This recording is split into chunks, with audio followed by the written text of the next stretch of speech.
Chapter 48. The Flame That Took Them. Before Thompson Street. Before the blackened bones of number 1. Before the grief turned to flame. There was a house in the valley. A quiet place. Modest. Tucked between forest and river in a village. No map remembers now. It was the kind of home that had laughter in the walls. Merin Aderyn lived there once. Not the name whispered now in fear, but the woman before. The mother. Her cottage stood at the edge of Brynbella Hollow, stone-built with whitewashed walls and blue shutters, half hidden by wild broom and hawthorn. The roof leaked when it rained, but inside it smelled of baked bread and lemon balm. And it rang with the voices of children. There were 5 of them, each born in a time of thin veils and strange omens. Each born with a mark somewhere on their skin, a shimmer in the palm, a glow to the breath, a name that came before it was spoken. The village midwife never dared write it down, but she knew what they were. Soulbound, all 5. The eldest, Karis, was 11, already wise beyond her years.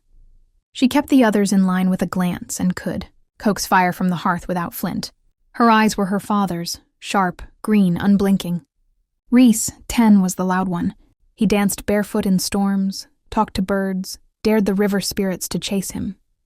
The wind always answered him first. Morgan, 8, didn't like the noise. He liked order. He spoke little, wore the same soft jumper every day, and always knew when someone nearby was crying, even if they said they weren't. He saw feelings as shapes in the air. Anira, 6, sang to her sleep. She hummed colors into flowers. Once, when she scraped her knee, the blood turned to gold dust for a heartbeat. The others watched in awe. She giggled and said the world had hiccuped. And the baby Ocean, barely 2, still toddling, still drooling, but when he cried, clocks slowed. They were magic, and they were hers. The mornings were chaos, porridge flying, shoes lost, spells sparking accidentally when milk spilled. But Merin loved it. Every part of it. She tied Anira's hair into crooked plaits while stirring soup. She read Karis' old council records stolen from her grandmother's chest. She taught Rhys how to make wards that didn't bite. They were safe. Until they weren't. It began on a Wednesday. Rain whispered against the windows of the cottage, soft as breath, clinging to the glass like tears that hadn't yet fallen. The fire crackled low in the hearth. Ocean, the youngest, had been asleep in his cot since before sunset, curled beneath a knitted green blanket, his thumb tucked against his cheek. Merin had kissed each of them goodnight in turn, Karis with her braid undone, Rhys still trying to read by candlelight, Morgan humming softly to himself beneath a pile of folded blankets, and Anira clutching a painted pebble she'd found in the stream. There was no sign of intrusion, no broken lock, no creak on the stair, but when she opened her eyes the next morning, Ocean was gone. The blanket lay untouched, the cot unsmudged, no footprints in the damp earth, outside the window. Nothing. As though he had never existed at all. Merin screamed until her voice cracked. She scoured the forest, the river, the roots of every tree. The other children searched too. Karis with a determined frown, Rhys calling his brother's name into the trees until he sobbed from exhaustion. But the woods gave nothing back. No scent, no hair, no trail, not even magic. And that was what made it worse. Not the presence of a spell, but the absence of it.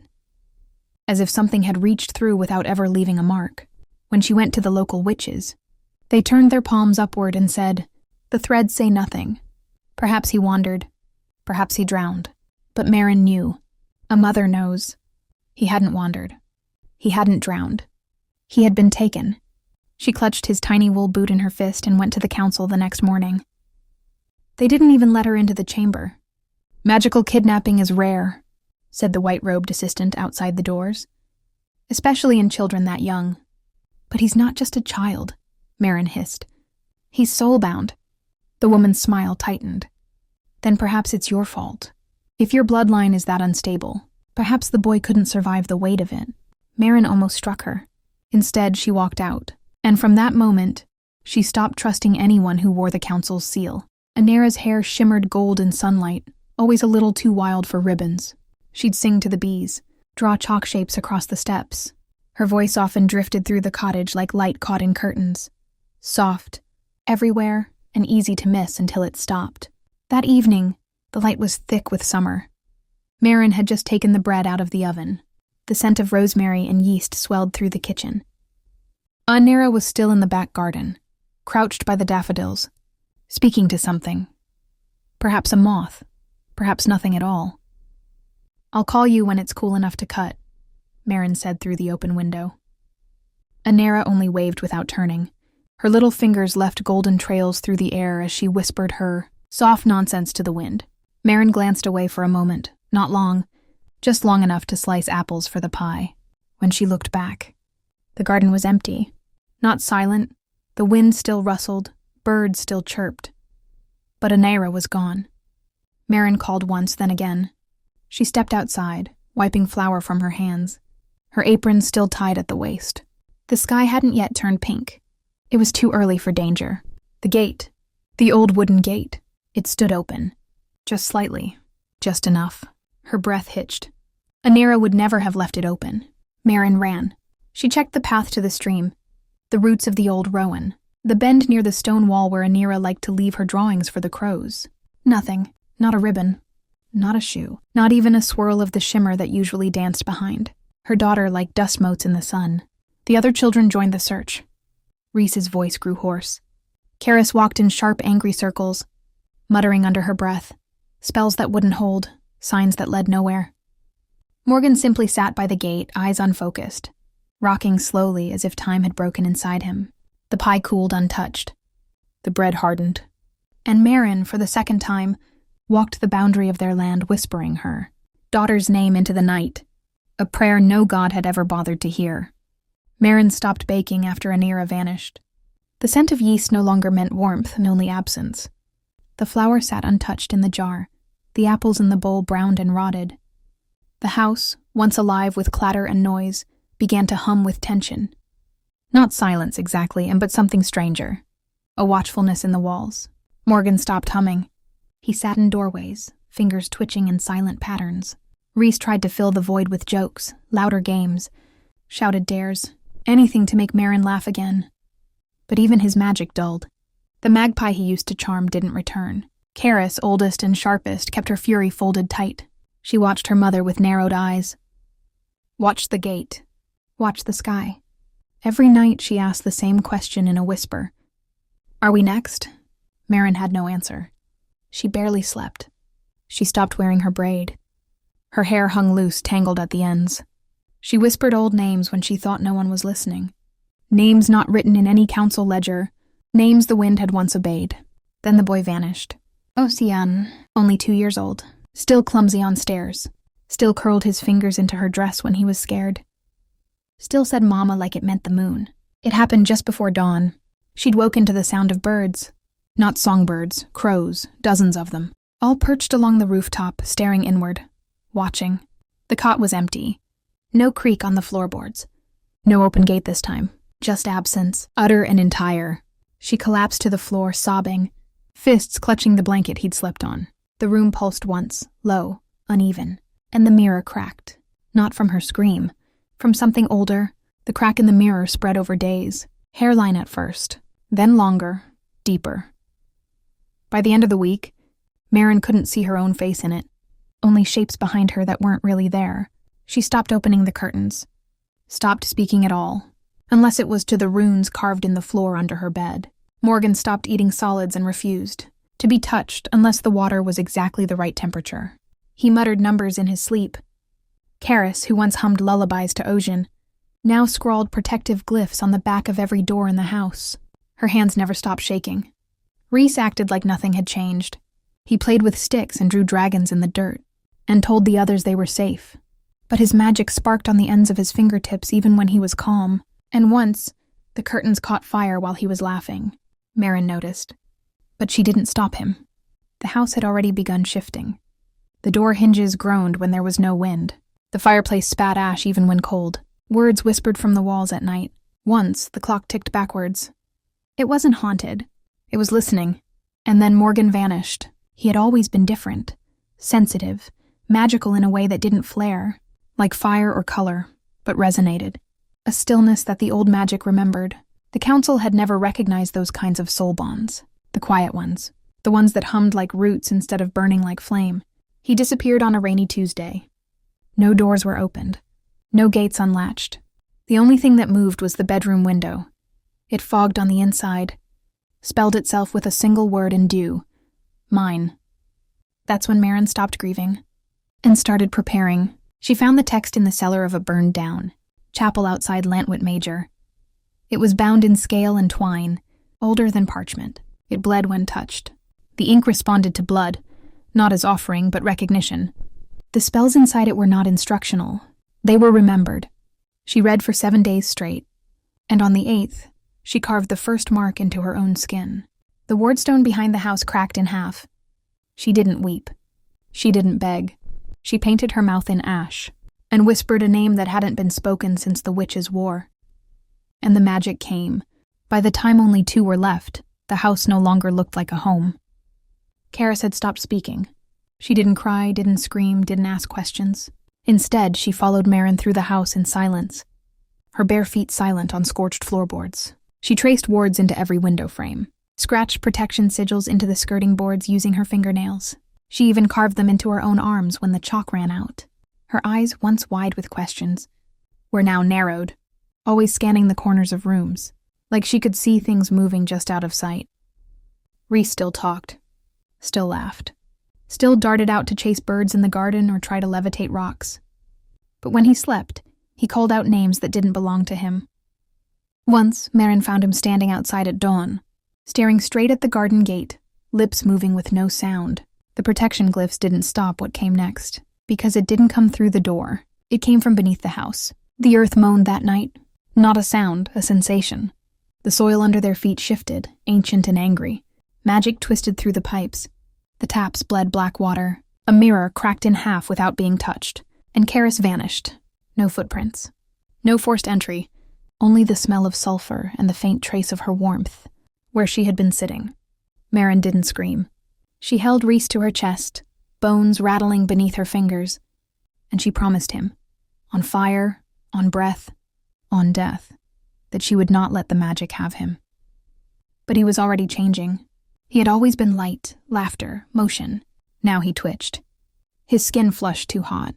The dragon inside his blood stirred without being called. He couldn't sleep in a bed anymore, only curled in corners, in nests of torn blankets, hissing if someone came too close. His bond wasn't broken, it was awakening, and Merin saw it. She could no longer protect him by shielding him. She needed power, enough to keep him rooted, enough to pull her other children back, from wherever the world had taken them.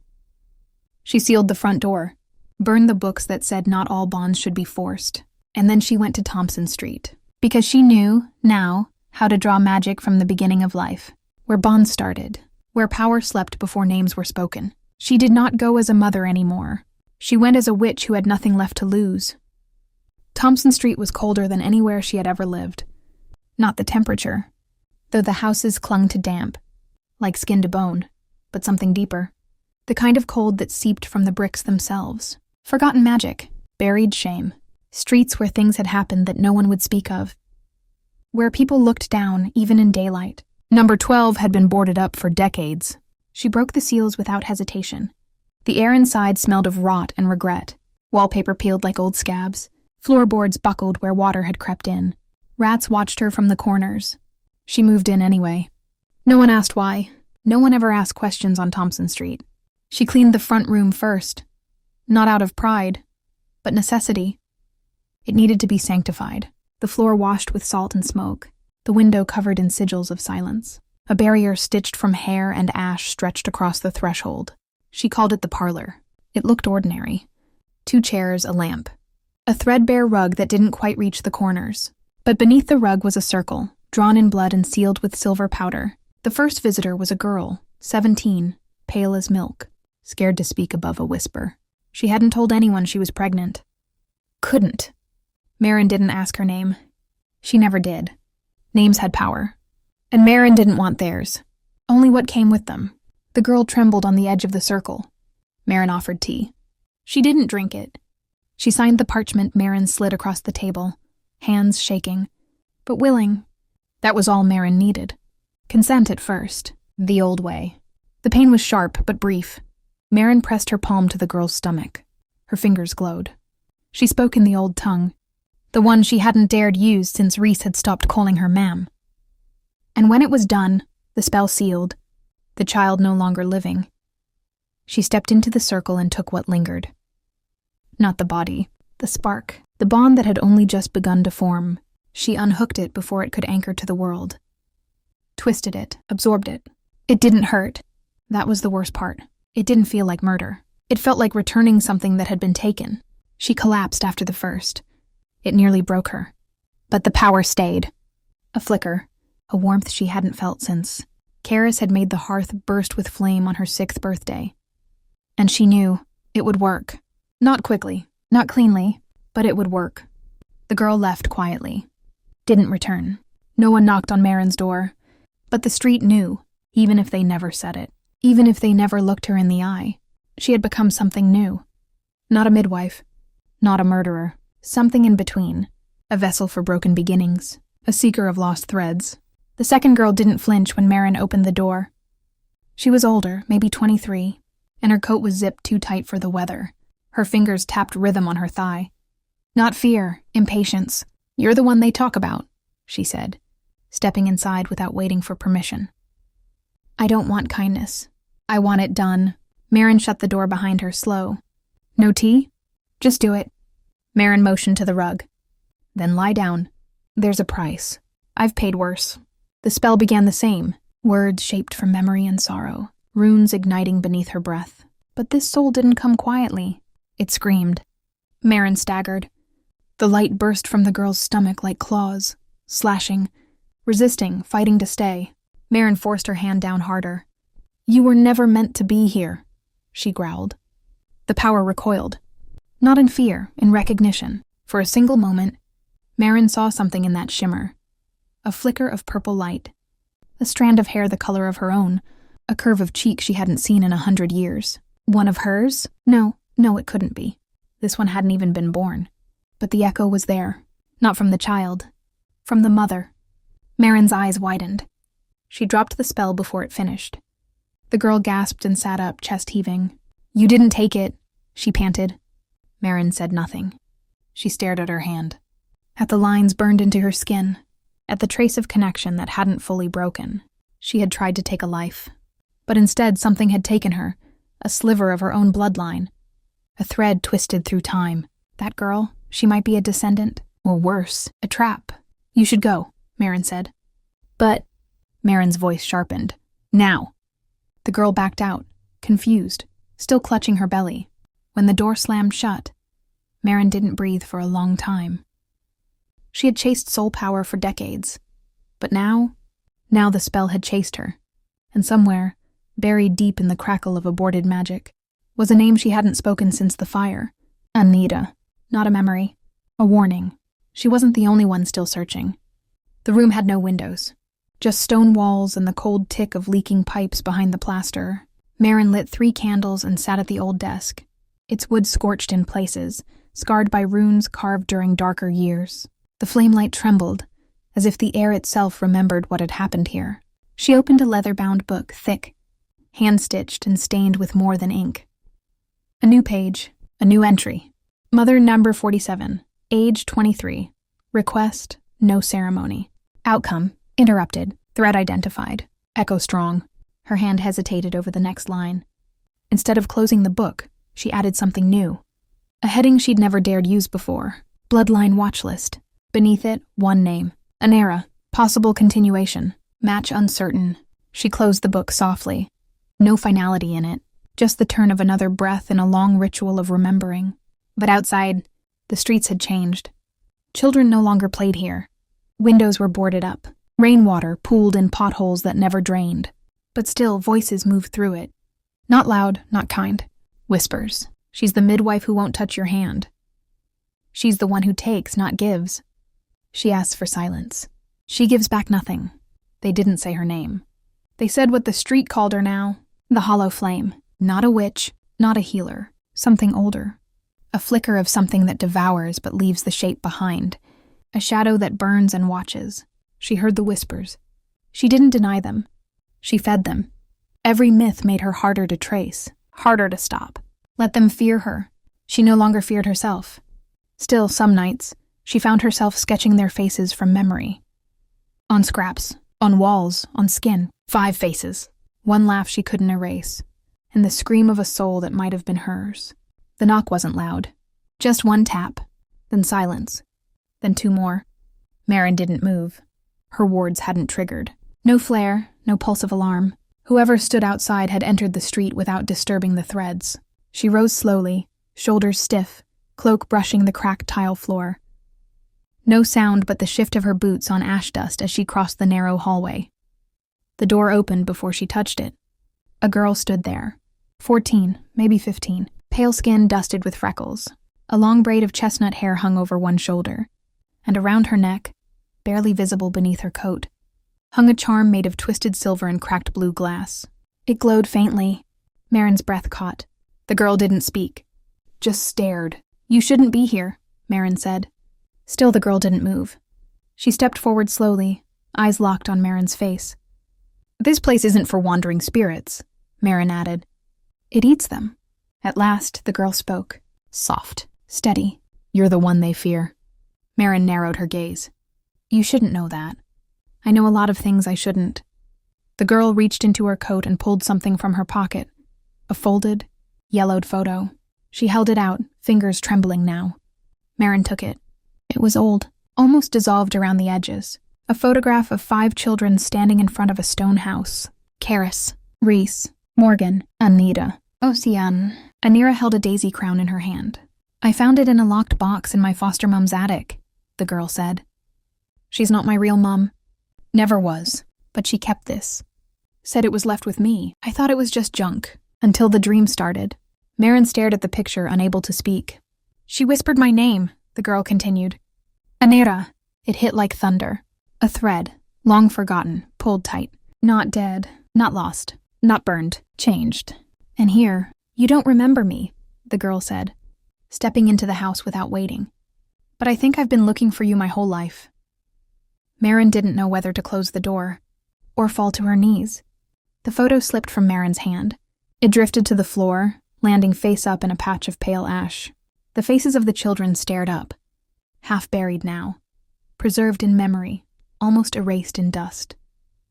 Merin looked at the girl again, at Anira. But the name didn't seem to sit easily on her. "How do I know this isn't a trick?" Merin said, voice rough. The girl blinked, startled by the question. "I don't know. Maybe it is. Maybe I'm wrong, but I think you're the one who'll know. You feel like something old. Something I missed before I even knew what missing meant." Merin stepped closer. "Magic leaves a scar. Even when memory doesn't survive it." She reached out. The girl didn't flinch. Merin's fingers touched her collarbone, right over the cracked charm. The air shifted. Heat swirled. Not fire, but something woven from light and grief and breath long held. And Merin saw it. Not a memory. A residue. The spell that had taken Anira had failed, partially. A fragment of her soul had snapped loose but not vanished. The rest had been hidden, bound, shielded by something far older than council magic. "She's still inside you," Merin whispered. The girl's eyes watered. "Then I'm not just a ghost." "No," Merin said slowly. "You're a survivor." They stood in silence. Then the girl said, "Do you want me to leave?" Merin shook her head, the movement hesitant. "No, I just don't know how to keep you safe." "I never did." A long pause followed. "I think I need to know what happened," the girl said softly. "Not just to me. To them, all of them." "You do?" Merin said, voice like smoke. "But not tonight." She gestured toward the hearth. A flicker of old magic danced across her fingers, and the fireplace roared to life, golden and red, steady and strange. The girl sat. So did Merin. And for the first time in over a century, the house didn't feel cursed. It felt like the beginning of a reckoning. Merin didn't speak at first. She simply stared into the fire, her expression carved from stone, the flicker of flames casting long shadows over her face. Then, slowly, as if pulling the words from bone, she began.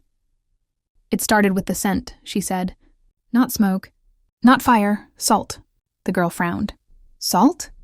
Merin nodded. "That night it was raining. But I could smell the sea, thick and sharp, like tidewater dragged inland. I should have known then.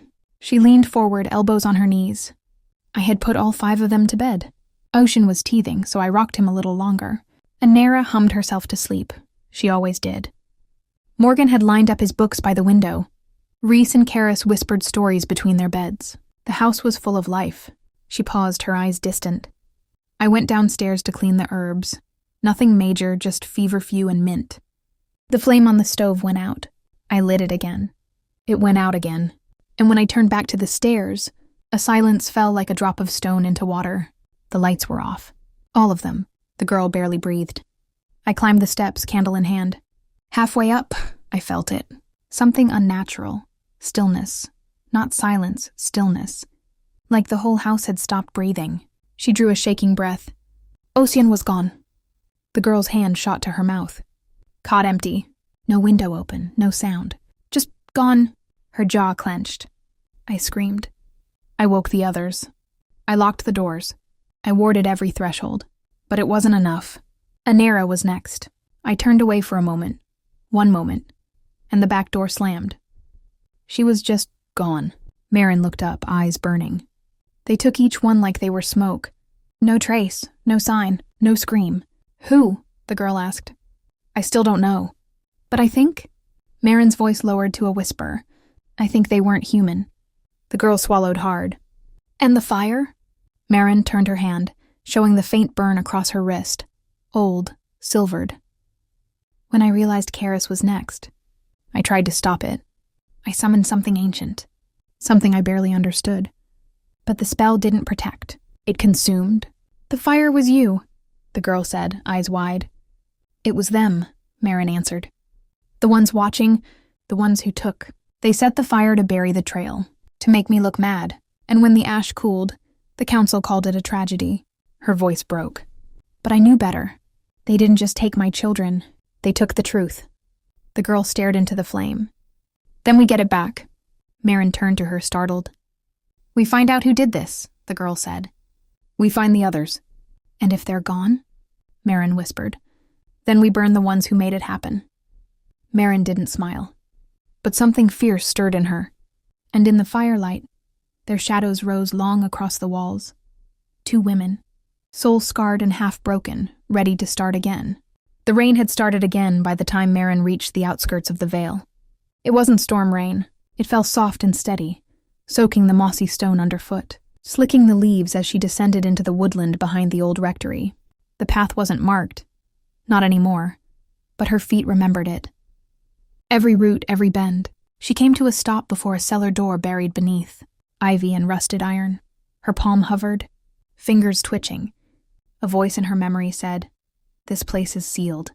Only come back if blood calls you." Tonight it did. She drew her blade across her hand, just enough to sting. Pressed it to the lock. The door groaned open, whispering dust into the rain-soaked air. The cellar had once been a crypt, not for the dead, but for the forgotten.